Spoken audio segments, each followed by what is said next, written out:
Could basalt flow rock structures really have been left behind by giant trees? Let's see what we can uncover about the true origin of these columns. Now, in order to answer this question, let's clarify exactly what mystery we're trying to solve here. The root of our curiosity can be mostly summed up by one clearly worded question. Are these structures organic or geological in origin?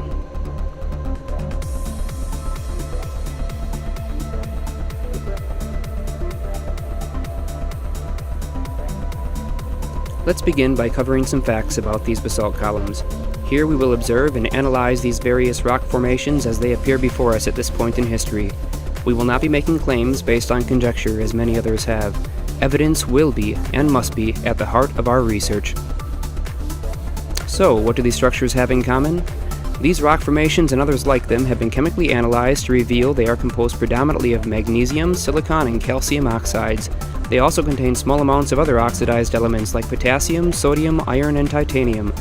These elements are found in most rocks but fall within a much more narrow ratio in igneous-type rocks such as basalt. Make a mental note, this will be important later.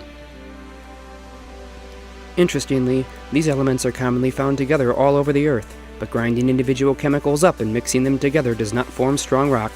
Turning raw elements into basalt rock is a process that takes some oxygen and lots of heat. Intense heat must be applied in order to melt the elements together so they can mix evenly and completely as a liquid. It is this even distribution of elements that allow the rock to stay strong as it cools. If the elements are unevenly distributed, the rock is more likely to crack and shear at random angles as it cools, resulting in weak formations which will more quickly become inconsistent piles of rubble as water erodes their structures over time. But we're not just talking about mountains here. What about these beautiful hexagonal structures? What can their chemistry and structural properties tell us about how these columns were formed? Do the fractures and shards of these hexagonal columns reveal anything that can help us understand more about their history? Identifying how the columns are structured is very important to understand what caused them. If material color and hardness are even throughout the column, it would demonstrate that the columns are composed of thoroughly mixed elements. If this is true, we would expect these columns to behave in a similar way to other contiguous hard materials. Hard materials tend to crack rather than shatter or crumble. Thermal stress, such as rapid cooling, can cause some contiguous materials to develop a grain and become hardest where the cooling occurs most rapidly. A practical example of this effect would be the quenching process used to temper swords. However, this grain does not occur when the hot material cools slowly and evenly, such as with hot-rolled steel or air-cooled lava flows. A practical example of this would be the process of annealing metals in ceramics, specifically to prevent cracks and weak spots. So what you're saying is, if these basalt columns were once a very hot liquid, as geologists claim, and if the surface of this liquid were cooled under the correct conditions, you're saying the columns would develop a grain just like we see in other hard materials when they're rapidly cooled? But how can we tell if basalt columns really do have a grain? Well, materials that have a thermal grain tend to shear perpendicular to the surface that was cooled most quickly, and fracture parallel to that cooled surface. This is a result of the fact that tempered materials become progressively less hard the farther away you go from the cooled surface. As a rule of thumb, remember, layers of consistent hardness tend to stick together, whereas layers of different hardness will fracture where the difference in internal hardness is the most extreme. Not only do we see this occurring as the columns break on their own, but we can test for a grain by intentionally cracking these rock formations. If the grain is present, we should see that basalt flow rock breaks along the same axes most of the time. We can also reveal the presence of a grain when we try to split the rock. We would expect it to shear parallel to the long sides of the column, but just to be sure, let's test this claim. Here we can witness the process of splitting a rock using explosives, or specifically, splitting a basalt column. Because the explosives are placed down into a cylindrical bore, pressure from the explosion will be symmetrical, which means the rock will break along its weakest point, its own natural grain. Incredible. Observe how evenly the rock splits. Let's take another look.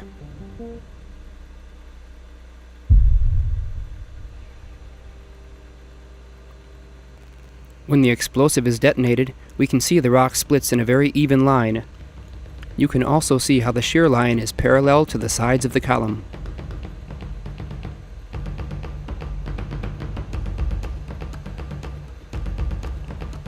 So what does this mean? It demonstrates that the column has a grain, and it splits just as predicted by our current understanding of the material sciences. But this isn't the only way we can see this phenomenon take place. We can also observe this occurring when we split the basalt column with even pressure. These columns will still shear mostly along the tempered axes.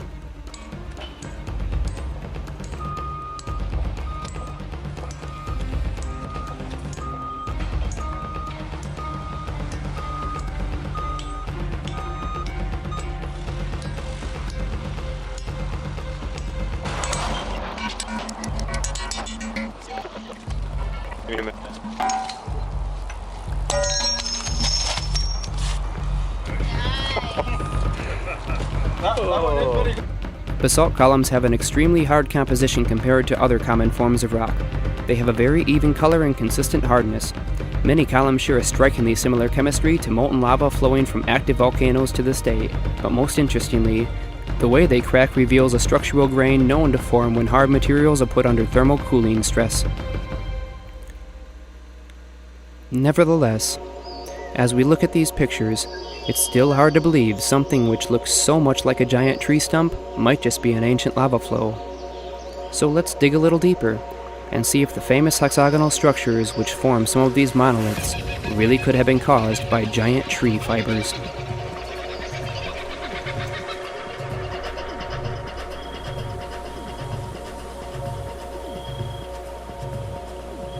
Today we find that these formations are made of rock.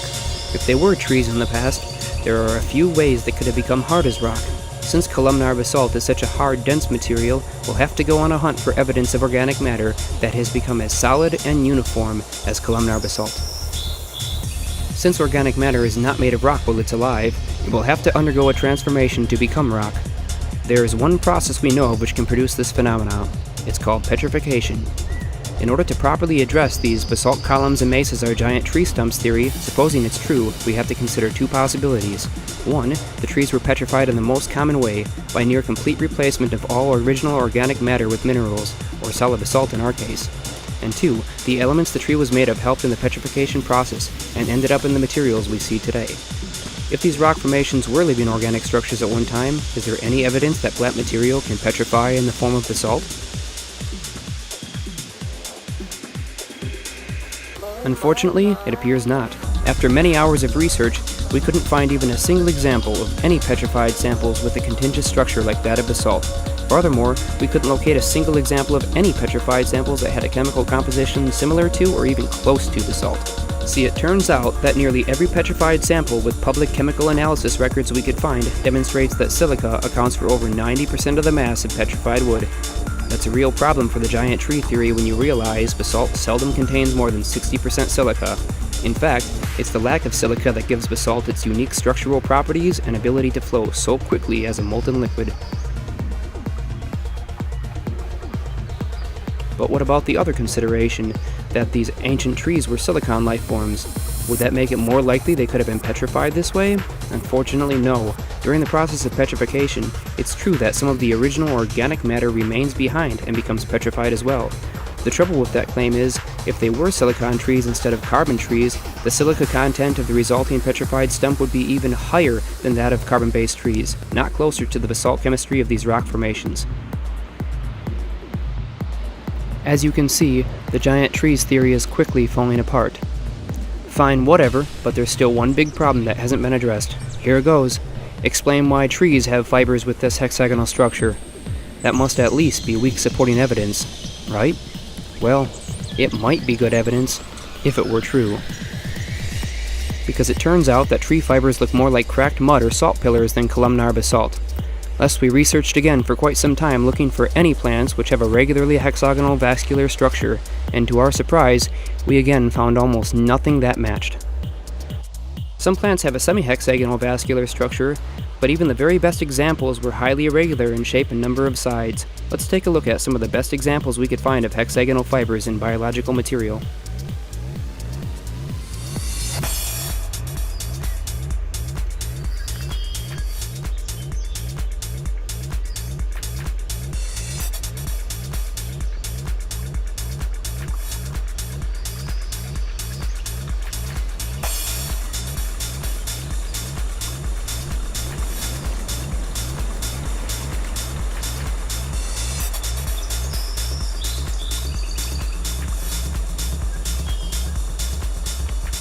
The real problem is, there are just too many columnar basalt flows that can be proven not to be tree stumps or roots.